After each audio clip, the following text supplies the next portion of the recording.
There is something to be said about having a routine or routines.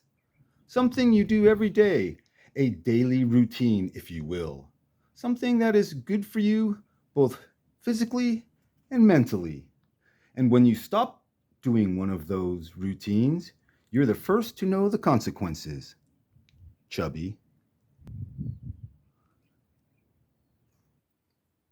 Luis Enrique Arroyo, nickname Tite, pitcher, lefty.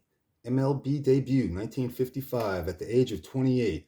This stocky Puerto Rican, I've also seen the word chubby used to describe him.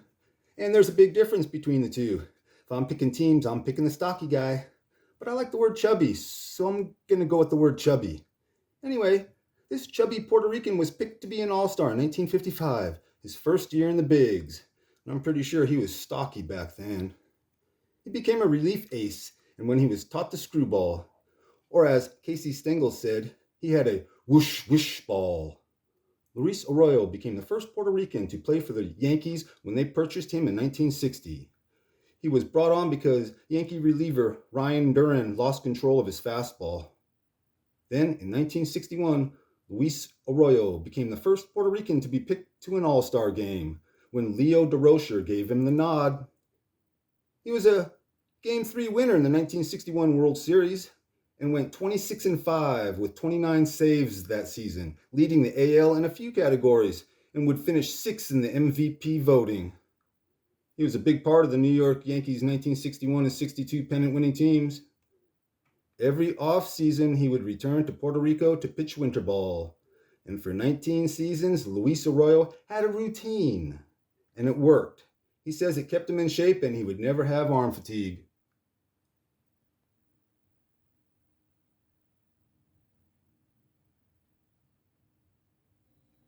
Just about every guy on here's got a story coming up, or some I've already done. At the end of his career, he was paid by the Yankees to change his routine. They paid him not to play winter ball. He put on a bunch of weight and was officially chubby. He would hurt his arm for good and retired after the 1963 season.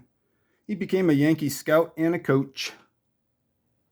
In 1954, a friend of Luis Arroyo asked him for a favor, if he would escort Roberto Clemente on his first trip to the U.S. and help him get set up. So the two players flew to Miami. Luis set him up in a hotel and bought him a bus ticket to the Brooklyn Dodgers training camp.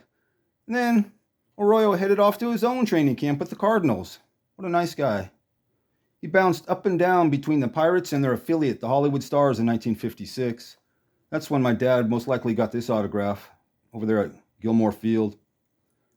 When talking about Luis Arroyo, Casey Stengel said this: "He don't look like much of a pitcher. Then again, they said Yogi Berra don't look much like a ball player. Me, I still like the stocky player. And I'll take the stocky player over a chubby one every time.